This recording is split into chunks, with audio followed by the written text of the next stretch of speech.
জমে উঠেছে ত্রয়োদশ জাতীয় সংসদ নির্বাচন। সারা দেশে প্রার্থী এবং তাদের সমর্থকরা ব্যস্ত শেষ সময়ের প্রচারণায়।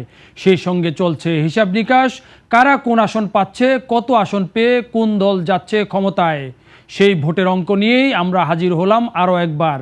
আজ আমরা আলোচনা করব ঢাকা 13 আসন নিয়ে।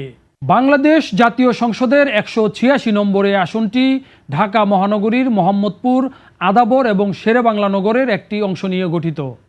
2008 সাল পর্যন্ত এটি ধানমন্ডির সঙ্গে ঢাকা 9 আসনের অন্তর্ভুক্ত ছিল।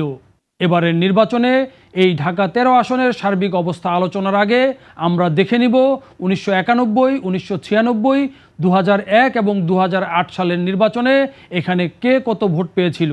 শুরু করব 1991 সালের পঞ্চম জাতীয় সংসদ নির্বাচন দিয়ে। সবচেয়ে আপডেটেড ফিচার্স নিয়ে 140টিরও বেশি দেশে কনকাফরেজ। আগেই বলেছি 1991 সালে এই এলাকাটি ঢাকা 9 আসনের অন্তর্ভুক্ত ছিল এবং সেই আসনে সেবার বিএনপি চেয়ারপারসন বেগম খালেদা জিয়া নিজে নির্বাচন করেছিলেন। ধানের শীষ প্রতীক নিয়ে তিনি সেবার 55,946 ভোট পেয়ে নির্বাচিত হয়েছিলেন। তার প্রাপ্ত ভোট ছিল 60.4%। তার নিকটতম প্রতিদ্বন্দ্বী ছিলেন আওয়ামী লীগের সিনিয়র নেত্রী সৈয়দা সাজেদা চৌধুরী। তিনি সেবার নৌকা প্রতীক নিয়ে 29,464 ভোট পেয়েছিলেন। 1996 সালের নির্বাচনে এই আসনে আওয়ামী লীগ এবং বিএনপি দুই দলেই প্রার্থী পরিবর্তন করেছিলেন। সেবার আওয়ামী লীগের আলহাজ মকবুল হোসেন তিনি নৌকা প্রতীক নিয়ে 84,150 ভোট পেয়ে বিজয়ী হয়েছিলেন। তার প্রাপ্ত ভোট ছিল 44.3%। সেবার বিএনপি প্রার্থী করেছিল মীর শওকত আলীকে। তিনি এর আগের 1991 সালের নির্বাচনে ঢাকা 8 অর্থাৎ লালবাগ এলাকা থেকে বিএনপির প্রার্থী হিসেবে নির্বাচিত হয়েছিলেন। তাকে 1996 সালে বিএনপি আসন পরিবর্তন করে এই ঢাকা 9 আসনে প্রার্থী করে এবং সেবার তিনি ধানের শীষ প্রতীক নিয়ে 75,855 ভোট পেয়ে পরাজিত হন। তার ভোট প্রাপ্তির হার ছিল 39.9%।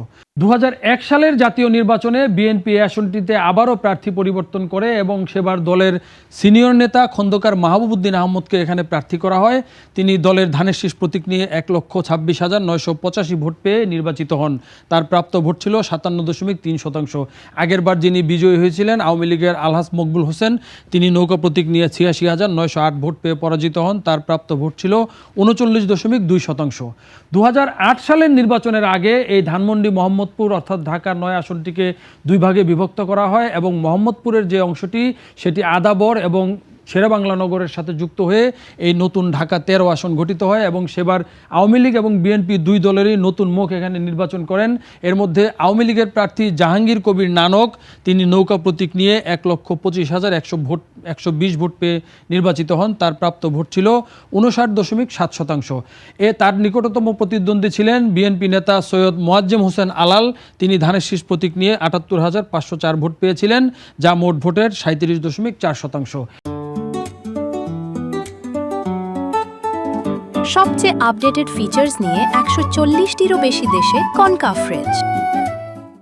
এই হলো মোটামুটি বাংলাদেশে গ্রহণযোগ্য যে 4টি নির্বাচন, সেই 4টি নির্বাচনে মোহাম্মদপুর আদাবর এলাকার ভোটের চিত্র। এবার আমরা দেখব 2026 সালের ত্রয়োদশ জাতীয় সংসদ নির্বাচন, যেটি আগামী 12ই ফেব্রুয়ারি অনুষ্ঠিত হচ্ছে। সেই নির্বাচনে এই আসনের কি অবস্থা প্রথমেই জানবো আসনটির ভোটের হিসাব। এই ঢাকা 13 আসনে এবার মোট ভোটার 4,08,791। এর মধ্যে নারী ভোটার 1,98,971, পুরুষ ভোটার 2,09,812 এবং হিজড়া ভোটার রয়েছেন 8 জন। এই 4,08,791 ভোটারের মন জয় করার জন্য এবার এই আসনে মোট 9 জন প্রার্থী প্রতিদ্বন্দ্বিতা করছেন। তাদের মধ্যে যারা আলোচনায় রয়েছেন, মোহাম্মদ মামুনুল হক তিনি বাংলাদেশ খেলাফত মজলিসের প্রার্থী।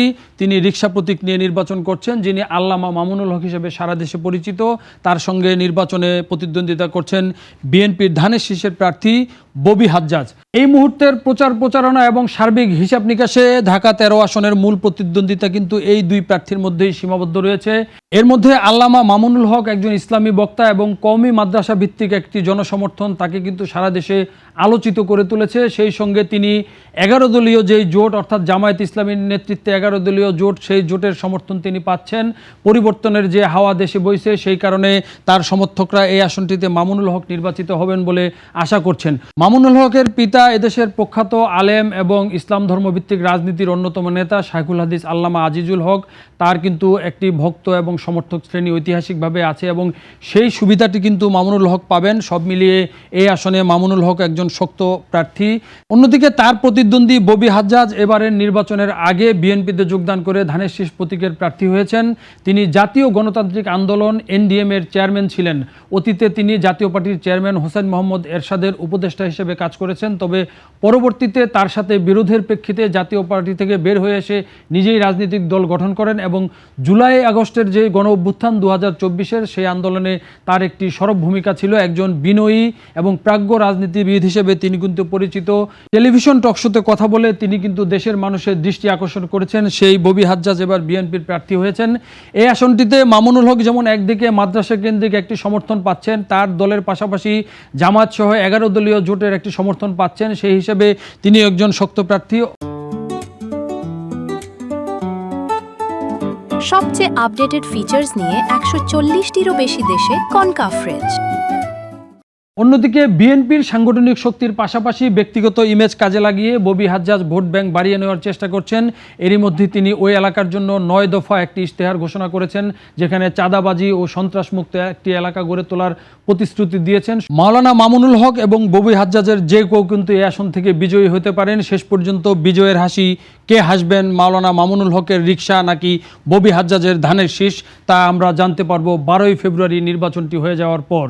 দর্শক, বাংলাদেশ প্রতিদিনের ইউটিউব চ্যানেল সাবস্ক্রাইব করুন এবং ফেসবুক পেজ ফলো করে আমাদের সঙ্গে থাকুন।